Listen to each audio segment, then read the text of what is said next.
Welcome to my channel.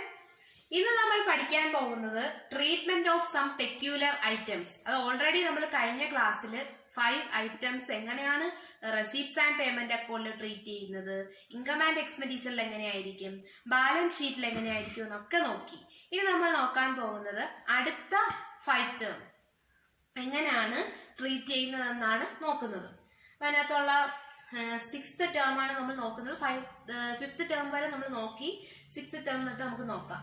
അപ്പം അതിനകത്ത് 6th ടേമിനകത്തുള്ള ആദ്യത്തെ ടേം എന്താണ്? Life membership fees.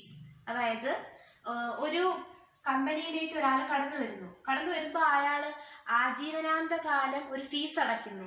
അതിനെയാണ് ലൈഫ് മെമ്പർഷിപ്പ് ഫീസ് എന്ന് പറയുന്നത്. It is a membership fee paid by a member for his whole life instead of remitting subscription annually. അതായത് subscription നമ്മൾ മെമ്പേഴ്സിൽ നിന്ന് കളക്ട് ചെയ്യുന്നതല്ലേ, അപ്പോൾ ആനുവലി ആയിട്ടാണ് കളക്ട് ചെയ്യുന്നത്. അപ്പൊ അതിന് പകരം ആജീവനാന്ത കാലം ഒരു വലിയ തുക അങ്ങ് കൊടുക്കും, മെമ്പർ കൊടുക്കും.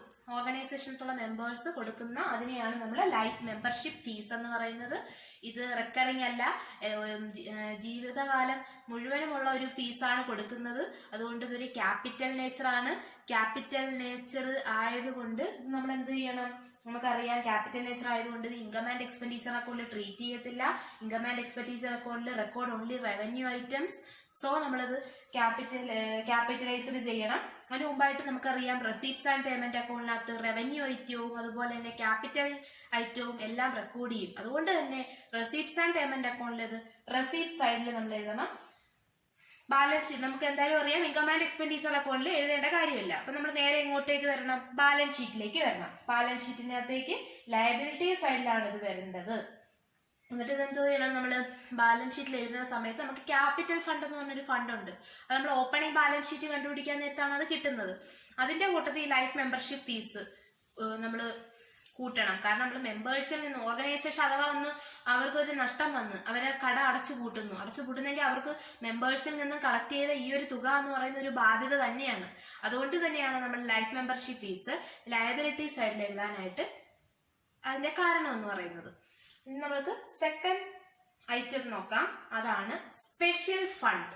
സ്പെഷ്യൽ ഫണ്ട് എന്ന് പറഞ്ഞു കഴിഞ്ഞാൽ നമുക്ക് അതിൽ തന്നെ അറിയാം, സ്പെഷ്യലായിട്ട് എന്ന് പറയുമ്പോൾ സ്പെഷ്യൽ പർപ്പസിന് വേണ്ടിയിട്ട് എന്ന് പറയുമ്പോൾ അത് ക്യാപിറ്റൽ റെസീപ്റ്റ് ആണ്. നമ്മൾ എന്തായാലും നമുക്കറിയാം, റെസീപ്റ്റ്സ് ആൻഡ് പേയ്മെന്റ് അക്കൗണ്ടിനകത്ത് ഇത് ട്രീറ്റ് ചെയ്യും. റെസീപ്റ്റ്സ് ആൻഡ് പേയ്മെന്റ് അക്കൗണ്ടിനകത്ത് റെസീപ്റ്റ് സൈഡിലാണ് ഇത് ട്രീറ്റ് ചെയ്യുന്നത്. സ്പെഷ്യൽ ഫണ്ടിന് നമ്മൾ എക്സാമ്പിൾ ആയിട്ട് പറയുന്നത് ടൂർണമെന്റ് ഫണ്ട്, അങ്ങനത്തെ ഉള്ള ഫണ്ടൊക്കെയാണ് നമ്മൾ സ്പെഷ്യൽ ഫണ്ടിന് എക്സാമ്പിൾ ആയിട്ട് പറയുന്നത്. നമ്മൾ ബാലൻസ് ഷീറ്റിൽ എഴുതുന്നത് ലയബിലിറ്റി സൈഡിലാണ്. ലയബിലിറ്റി സൈഡിൽ ഡൊണേഷൻ ഉണ്ടെങ്കിൽ അത് അതിൻ്റെ കൂടെ ആഡ് ചെയ്യും. എന്നിട്ട് അത് നമ്മൾ അത് സെയിൽ ചെയ്യും. Sale of ticket, match fund പറയുന്നു. അപ്പം ആ മാച്ച് ഫണ്ടിനോട് നമ്മൾ ഡൊണേഷൻ ആഡ് ചെയ്യും. എന്നിട്ട് അതിനകത്ത് സെയിൽ ഓഫ് ടിക്കറ്റ് എന്നോ എന്തെങ്കിലും സെയിൽസ് പറയുന്നു, ആ സെയിൽസ് നമ്മൾ അതിനോട് ആഡ് ചെയ്യും. എന്നിട്ട് എക്സ്പെൻസ്, അതുമായിട്ട് ബന്ധപ്പെട്ടുള്ള മാച്ച് ഫണ്ട് ആവുന്നെങ്കിൽ എന്ത് എക്സ്പെൻസ് ആയിരിക്കും? മാച്ച് എക്സ്പെൻസസ് ആയിരിക്കും. അത് അതിൽ നിന്നും ഡിഡക്റ്റ് ചെയ്യണം. അപ്പൊ അതിനകത്ത് ഏതൊക്കെയാണ് ഡിഡക്ട് ചെയ്യേണ്ടുള്ളത്? എക്സ്പെൻസസ് മാത്രമാണ് ഡിഡക്ട് ചെയ്യേണ്ടത്. അപ്പൊ നമുക്ക് ടോട്ടൽ ഒരു എമൗണ്ട് കിട്ടും. അത് നമ്മൾ ഔട്ടർ കോളത്തിൽ കാണിക്കണം. ഇതാണ് നമ്മുടെ രണ്ടാമത്തെ ഐറ്റം. മൂന്നാമത്തെ ഐറ്റം നോക്കാം. Purchase of assets. അതായത് നമ്മൾ ആസ്തികൾ മേടിക്കുന്നു. പർച്ചേസ്, ആസ്തികൾ എന്ന് പറയുമ്പോൾ ഏതൊക്കെയാണ്? ബുക്ക്, ഫർണിച്ചർ, ബിൽഡിംഗ്, ഇൻവെസ്റ്റ്മെന്റ്, ഇങ്ങനത്തുള്ളതൊക്കെ മേടിക്കുമ്പോൾ നമ്മൾ പേയ്മെന്റ് സൈഡിലാണ് കാണിക്കുന്നത്. കാരണം നമ്മുടെ കയ്യിൽ നിന്ന് പൈസ പോകുകയാണ്. നമ്മൾ പൈസ കൊടുത്തിട്ടാണ് സാധനങ്ങൾ ഇങ്ങോട്ട് പർച്ചേസ് ചെയ്യുന്നത്. അതുകൊണ്ട് തന്നെ അത് റെസീപ്റ്റ്സ് ആൻഡ് പേയ്മെന്റ് ഒക്കെ ഉള്ള പേയ്മെന്റ് സൈഡിലാണ് എഴുതേണ്ടത്. ബാലൻസ് ഷീറ്റിൽ വരുമ്പോഴത്തേക്കും അത് ഏത് സൈഡിലാണ് എഴുതുന്നത്? ആസ്തികൾ പർച്ചേസ് ചെയ്യുമ്പോൾ നമ്മൾ ഏത് സൈഡിൽ തന്നെ എഴുതും? അസറ്റ് സൈഡിലാണ് അത് എഴുതേണ്ടത്. അടുത്തത് നമ്മൾ നോക്കുന്നത് സെയിൽ ഓഫ് അസറ്റ്സ്. അതായത് ആസ്തികൾ വിൽക്കുന്ന സമയത്ത് എങ്ങനെയാണെന്നാണ് നോക്കുന്നത്. റെസീപ്റ്റ്സ് ആൻഡ് പേയ്മെന്റ് അക്കൗണ്ടിൽ റെസീപ്റ്റ് സൈഡാണ് എഴുതുന്നത്. കാരണം നമുക്കറിയാം, സാധനം വിൽക്കുമ്പോൾ നമുക്ക് എന്ത് കിട്ടും? പൈസ ഇങ്ങോട്ട് കിട്ടും. അപ്പൊ അത് നമ്മുടെ റെസീപ്റ്റ്സ് ആണ്. അതുകൊണ്ട് റെസീപ്റ്റ് സൈഡിൽ എഴുതി. നമ്മള് ഇത് നമുക്ക് സെയിൽ ഓഫ് അസറ്റ് നമുക്ക് സ്ഥിരമായിട്ട് ഒരുവിധം നോക്കുമ്പോൾ എന്താണ്, ചിലതൊക്കെ ആവർത്തിക്കുന്നതാണെന്ന് പറയാൻ കാരണം നമ്മൾ ഈ സെയിൽ ഓഫ് അസറ്റ് വരുമ്പോൾ നമുക്ക് ആസ്തികൾ വിൽക്കുമ്പോൾ നമുക്ക് എന്തുകൊണ്ട് ലാഭവും വരാം നഷ്ടവും വരാം. അപ്പൊ ലാഭമാണെങ്കിൽ ഏത് സൈഡിലാണ് എഴുതുന്നത്? ലാഭമാണെങ്കിൽ profit in sale of asset വിൽക്കുമ്പോൾ നമുക്ക് ലാഭമാണ് കിട്ടുന്നതെങ്കിൽ അത് ഇൻകം ആൻഡ് എക്സ്പെൻഡിച്ചർ അക്കൗണ്ടിൽ ഇൻകം സൈഡിൽ എഴുതും. അതുപോലെ തന്നെ loss on sale of asset വിൽക്കുമ്പോൾ നമുക്ക് നഷ്ടമാണ് കിട്ടുന്നതെങ്കിൽ അത് എക്സ്പെൻഡിച്ചർ സൈഡിൽ നമ്മൾ എഴുതും. ഇതാണ് ഇൻകം ആൻഡ് എക്സ്പെൻഡിച്ചർ അക്കൗണ്ടിൽ സെയിൽ ഓഫ് അസറ്റ് എഴുതുമ്പോൾ ഉള്ള കാര്യം. അതുപോലെ തന്നെ അത് ബാലൻസ് ഷീറ്റിലേക്ക് വരുന്ന സമയത്ത് എഴുതുന്ന എങ്ങനെയാന്ന് പറഞ്ഞു കഴിഞ്ഞാൽ, ഇപ്പൊ ഫർണിച്ചർ നമ്മൾ 1 ലക്ഷം രൂപയ്ക്ക് മേടിക്കുന്നു. ഫർണിച്ചർ 1 ലക്ഷം രൂപയ്ക്ക് മേടിക്കുന്ന സമയത്ത് അതിന്റെ കൂടെ പർച്ചേസ് എന്ത് ചെയ്യണം? നമ്മള് പർച്ചേസ് ഒരു എമൗണ്ട് കാണും. ഫർണിച്ചർ പർച്ചേസ് ചെയ്ത എമൗണ്ട് എന്ന് പറഞ്ഞ് ഇത്ര ഒരു എമൗണ്ട് കാണും. അതെന്ന് പറയുന്നത് ഒരു 50,000 ആയിരിക്കും. ഇപ്പൊ നമ്മുടെ ഫർണിച്ചറിന്റെ വില എത്ര? 1 ലക്ഷം. ഫർണിച്ചറിന്റെ പർച്ചേസിന്റെ വില എത്ര പറഞ്ഞിട്ടുണ്ട്? 50,000 പറഞ്ഞിട്ടുണ്ട്. അപ്പൊ 1 ലക്ഷം 50,000 കൂടെ ആകുമ്പോൾ 1,50,000. എന്നിട്ട് നമ്മൾ എന്ത് ചെയ്യണം? അതിന്റെ കൂട്ടത്തില് സെയിൽസ് ഒക്കെ ഉണ്ടെങ്കിൽ, സെയിൽസ് ബുക്ക് വാല്യൂ ഉണ്ടെങ്കിൽ നമ്മൾ മൈനസ് ചെയ്യണം. ബുക്ക് വാല്യൂ എന്ന് പറഞ്ഞു കഴിഞ്ഞാൽ നേരത്തെ ആ ഫർണിച്ചറിന്റെ വില ഇത്രയായിരുന്നു, 15,000 ആയിരുന്നു എന്ന് പറഞ്ഞ് അതിന്റെ ബുക്ക് വാല്യൂ കൊടുത്തിരിക്കും. അത് അതിൽ നിന്ന് നമ്മൾ ഡിഡക്ട് ചെയ്യണം. ഡിഡക്ട് ചെയ്തിട്ട് ഡിപ്രീസിയേഷൻ, അതായത് തേയ്മാനം സംഭവിച്ചു എന്ന് പറയും. ആ ഡിപ്രീസിയേഷൻ അത് എന്തോ ചെയ്യും? അതിൽ നമ്മൾ എന്തോ ചെയ്യും? ഡിഡക്ട് ചെയ്ത് കാണിക്കും. അങ്ങനെ 15,000 കുറച്ചു, 5,000 കുറച്ചു, അങ്ങനെ മൊത്തത്തിൽ 1,30,000 ആണ് വരുന്നത്. അതാണ് നമ്മളെ നെറ്റ് എമൗണ്ട്. നമ്മൾ ഔട്ടർ കോളത്തിൽ എഴുതണം. അടുത്തതാണ് sale of old news paper or periodical. അതായത് നമ്മൾ amount released from the sale of old news paper and sports material will appear on the receipt side of the receipts and payment account. അപ്പൊ നമ്മൾ news paper അങ്ങനത്തെ ഉള്ള ഐറ്റംസുകളൊക്കെ വിൽക്കുമ്പോൾ നമുക്കൊരു amount കിട്ടും. ആ എമൗണ്ട് എന്ന് പറയുന്നത് നമ്മൾ എന്ത് ചെയ്യും? റെസീപ്റ്റ്സ് ആൻഡ് പേയ്മെന്റ് അക്കൗണ്ടിൽ റെസീപ്റ്റ് സൈഡിൽ വേണം എഴുതാൻ. കാരണം നമുക്ക് അത് വിറ്റ് കഴിഞ്ഞാൽ എന്ത് കിട്ടും? പൈസ കിട്ടും. അതുകൊണ്ട് നമ്മൾ റെസീപ്റ്റ് സൈഡിൽ എഴുതി. ഇൻകം ആൻഡ് എക്സ്പെൻസ് നമുക്ക് ക്യാപിറ്റലൈസ് ചെയ്യേണ്ട കാര്യമൊന്നുമില്ല. കാരണം അത് നമ്മൾ സാധനങ്ങൾ വിൽക്കുന്നത് നമ്മളുടെ ആ ഒരു നമുക്ക് ഏകദേശം ഒരു ആവർത്തിച്ചു വരുന്ന കാര്യമാണ്. അതുകൊണ്ട് തന്നെ ഇൻകം ആൻഡ് എക്സ്പെൻഡിച്ചർ അക്കൗണ്ടിൽ ആ സെയിൽസ് എത്രയാണോ നടന്നത് ആ എമൗണ്ട് ഇൻകം സൈഡിൽ കാണിക്കുകയും വേണം. അപ്പൊ ഇത്രയും നമ്മൾ ഫുൾ ഐറ്റംസ് എങ്ങനെയാണെന്ന് നോക്കി. പക്ഷെ നിങ്ങൾ ചെയ്യേണ്ടത് വരച്ച് തന്നെ എഴുതണം. ഇപ്പോൾ ഒരു ഐറ്റം ലൈഫ് മെമ്പർഷിപ്പ് ഫീസ്, ഞാൻ എക്സാമ്പിൾ പറയാണ്. ലൈഫ് മെമ്പർഷിപ്പ് ഫീസ് എന്ന ഹെഡിങ് കൊടുത്തു. എന്നിട്ട് നമ്മൾ ഒരു റെസീപ്റ്റ്സ് ആൻഡ് പേയ്മെന്റ് അക്കൗണ്ട് വരയ്ക്കണം.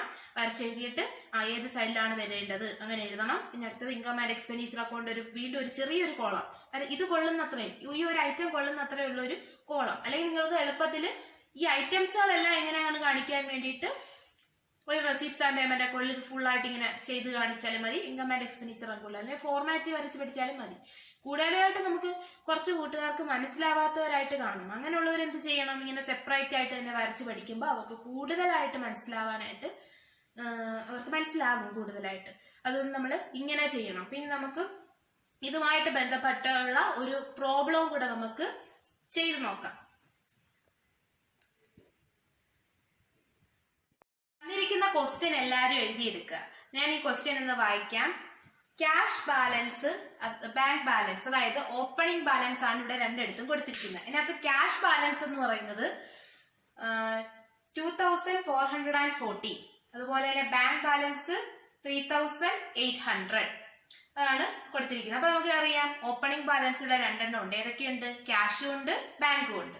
പിന്നെ subscription from members 4,300, rent from club hall 500, honorarium to secretary 1,200, അതുപോലെ തന്നെ petty cash expense 80, investment 1,500, salary 1,250, അതുപോലെ തന്നെ purchase of furniture 2,000, bank balance ആണ് ഇവിടെ ക്ലോസിംഗ് ആയിട്ട് കൊടുത്തേക്കുന്നത്. അപ്പൊ നമ്മൾ ഏതാണ് കണ്ടുപിടിക്കേണ്ടുള്ളത്?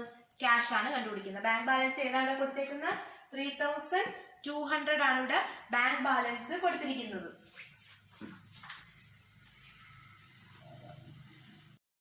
ക്വസ്റ്റ്യൻ എല്ലാവരും എഴുതിയെടുക്കുക. ഞാൻ ഇപ്പൊ ക്വസ്റ്റ്യൻ എല്ലാവരും എഴുതിയെടുത്ത് കാണും. തന്നിരിക്കുന്ന ക്വസ്റ്റ്യൻ എല്ലാവരും എഴുതിയെടുത്ത് കാണും. നമുക്കിപ്പോ ഇത് ആൻസർ ആണ് ചെയ്യേണ്ടത്. ആൻസർ നമ്മൾക്ക് എങ്ങനെയാണ് റെസീപ്റ്റ് സൈഡിൽ ഏതൊക്കെ വരും, പേയ്മെന്റ് സൈഡിൽ ഏതൊക്കെ വരും എന്ന് നോക്കാം. അപ്പം ആദ്യം റെസീപ്റ്റ് സൈഡില് നോക്കുമ്പോൾ നമുക്ക് ഓപ്പണിംഗ് ബാലൻസ് ആണ് വരേണ്ടത്. ഓപ്പണിംഗ് ബാലൻസ് ഇവിടെ ക്യാഷും ഉണ്ട്, അതുപോലെ തന്നെ ബാങ്കും ഉണ്ട്. ക്യാഷ് എന്ന് പറയുന്നത് 2,440 ആണ്, അത് നമ്മൾ എഴുതി. അതുപോലെ തന്നെ ബാങ്ക് 3,800 ആണ്, അത് നമ്മൾ എഴുതി. അത് നമുക്കൊരു ഡൗട്ടും ഇല്ല, അത് റെസീപ്റ്റ് സൈഡിൽ എഴുതണം. അടുത്ത സബ്സ്ക്രിപ്ഷൻ, ഇത് നമുക്ക് ഒരു ഡൗട്ടും വേണ്ട, മെയിൻ സോഴ്സ് ഓഫ് ഇൻകം ആണ്. അതുകൊണ്ട് തന്നെ ഇത് റെസിപ്റ്റ് സൈഡിൽ എഴുതി. 4300 ആണ് ഇതിന്റെ എമൗണ്ട്, അത് എഴുതി.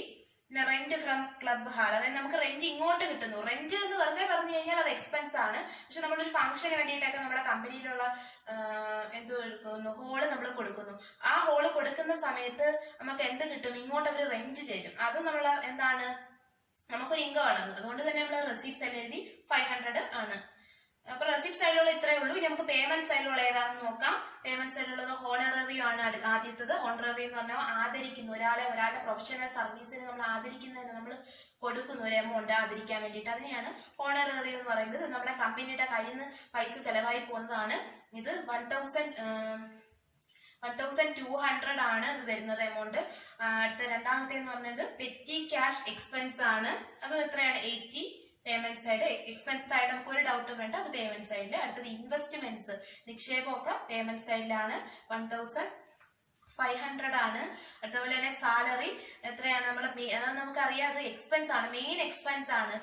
കമ്പനിയുടെ വ്യൂ പോയിന്റ് വേണം നമ്മൾ എപ്പോഴും ചിന്തിക്കാൻ. അങ്ങനെ ചിന്തിക്കുമ്പോഴത്തേക്കും അത് നമ്മൾ കമ്പനിയിലുള്ള മെമ്പേഴ്സിന് എന്ത് കൊടുക്കും? സാലറി കൊടുക്കും. സാലറി കൊടുക്കുമ്പോൾ നമ്മുടെ കയ്യിൽ നിന്ന് അത് പൈസ ചെലവായി പോകുന്നു. കയ്യിൽ നിന്ന് പൈസ പോകുമ്പോൾ അത് എന്ത് തന്നെയാണ്? അത് പേയ്മെന്റ് ആണ്. അത് 1250 ആണ് നമ്മൾ എഴുതി. അത് അടുത്തതെന്ന് പറഞ്ഞത് പർച്ചേസ് ഫോർ ഫർണിച്ചർ, അതായത് ഫർണിച്ചർ നമ്മൾ എന്ത് ചെയ്യുന്നു? പർച്ചേസ് ചെയ്യുന്നു. പർച്ചേസ് ചെയ്യുക എന്ന് പറയുമ്പോൾ നമ്മുടെ കയ്യിൽ നിന്ന് പൈസ പോകുന്നതാണ്. അപ്പൊ നമ്മൾ എന്ത് ചെയ്യണം? കയ്യിൽ നിന്ന് പൈസ പോകുമ്പോൾ അതെന്താണ്? പേയ്മെന്റ് ആണ്, 2000. അടുത്ത ലാസ്റ്റ് ഇതെന്ന് പറയുന്നത് balance carry down. Balance carry down എന്ന് പറഞ്ഞു കഴിഞ്ഞാൽ ക്ലോസിംഗ് ബാലൻസ്. ക്ലോസിംഗ് ബാലൻസ് ഇവിടെ ബാങ്ക് തന്നിട്ടുള്ളൂ. ബാങ്കിന്റെ എമൗണ്ട് 3200 ആണ്. നമ്മൾ എഴുതി 3200 എഴുതി. ഇനി വരുന്ന ഏതാണ്? അപ്പൊ നമ്മൾ ഏതാണ് കണ്ടുപിടിക്കേണ്ടത്? ക്യാഷ് ആണ് കണ്ടുപിടിക്കേണ്ടത്. ഞാൻ പറഞ്ഞു ആദ്യത്തെ വീഡിയോ തന്നെ പറഞ്ഞിരുന്നു, ഏതാണോ തന്നിട്ടില്ലാത്തത് അത് വേണം നമ്മളിവിടെ കണ്ടുപിടിക്കാൻ. ഇവിടെ തന്നിട്ടില്ലാത്തത് ക്ലോസിംഗ് ബാലൻസ് ആയിട്ട് ഇവിടെ തന്നിട്ടില്ലാത്തത് ഏതാണ്? ക്യാഷ് ആണ്. അതുകൊണ്ട് നമ്മൾ ക്യാഷ് കണ്ടുപിടിക്കണം. അതുകൊണ്ട് തന്നെ നമ്മൾ ഫസ്റ്റ് അത് കണ്ടുപിടിക്കാൻ നമ്മൾ എന്ത് ചെയ്യണം? റെസീപ്റ്റ് സൈഡിലുള്ള എമൗണ്ട്സുകളെല്ലാം കൂടെ കൂട്ടി നോക്കണം.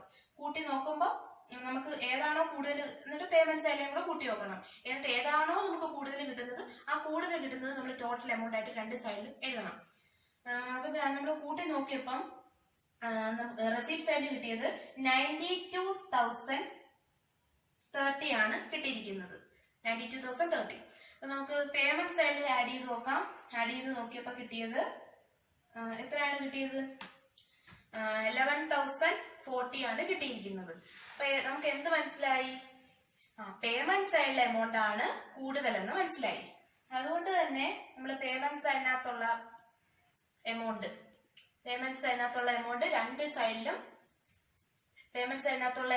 രണ്ട് സൈഡിലും നമ്മൾ എന്ത് ചെയ്തു? എഴുതി. സോറി, നമ്മൾ എന്ത് ചെയ്യണം? റെസീപ്റ്റ് സൈഡിൽ കൂട്ടിയപ്പോൾ റെസീപ്റ്റ് സൈഡിലാണ് കൂടുതലായിട്ട് വരുന്നത്. 11,040 റെസീപ്റ്റ് സൈഡിലാണ് വരുന്നത്. അതുകൊണ്ട് നമുക്ക് മനസ്സിലായി റെസീപ്റ്റ് സൈഡിലാണ് കൂടുതൽ. കാരണം പേയ്മെന്റ് സൈഡിൽ ആഡ് ചെയ്ത് നോക്കിയപ്പോൾ എമൗണ്ട് കുറവാണ്, 92,030 ഉള്ളൂ. അപ്പൊ നമുക്കറിയാം 11,040 കാട്ടിയും എന്താണ് കുറവാണ് 92,030 എന്ന് പറയുന്നത്. അതുകൊണ്ട് 11,040 നമ്മൾ ടോട്ടൽ എമൗണ്ട് ആയിട്ട് രണ്ട് സൈഡിലും ഡബിൾ കോളത്തിൽ എഴുതി. എന്നിട്ട് നമ്മൾ എന്ത് ചെയ്തു? 11,040 നിന്നും 92,030 നമ്മൾ ഡിഡക്ട് ചെയ്ത് നോക്കിയപ്പോ കിട്ടിയതാണ് 1,810 എമൗണ്ട് നമുക്ക് കിട്ടി. അതാണ് നമ്മുടെ ക്ലോസിംഗ് ക്യാഷ് എന്ന് പറയുന്നത്. ഇതാണ് നമുക്ക് കണ്ടുപിടിക്കേണ്ടത്. റെസിപ്റ്റ്സ് ആൻഡ് പേയ്മെന്റ് അക്കൗണ്ടിൽ നമുക്ക് ലാസ്റ്റ് കണ്ടുപിടിക്കേണ്ട ക്ലോസിംഗ് ബാലൻസ് ആയിട്ടുള്ള ക്യാഷിന്റെ എമൗണ്ട് നമ്മളിവിടെ കണ്ടുപിടിച്ചു. അപ്പൊ ഇത്രയേ ഉള്ളൂ ഈ കണക്ക്. ഇത് വളരെ സിമ്പിൾ ആയിട്ടുള്ള കണക്കാണ്. ഫസ്റ്റ് ആണ് ഞാൻ പറഞ്ഞു തന്ന കണക്കും അതുപോലെ സെക്കൻഡ് പറഞ്ഞു തന്ന കണക്കും വളരെ എളുപ്പമാണ്. അപ്പൊ ആ ഒരു പ്രോബ്ലം കണ്ടിട്ടില്ലാത്തവര് ആ വീഡിയോ തീർച്ചയായിട്ടും കാണണം. പിന്നെ ഈ വീഡിയോ എല്ലാവർക്കും ഇഷ്ടപ്പെട്ടെന്ന് ഞാൻ വിശ്വസിക്കുന്നു. എല്ലാവർക്കും ഇഷ്ടപ്പെട്ടുവെങ്കിൽ please like, share and subscribe. Thank you all.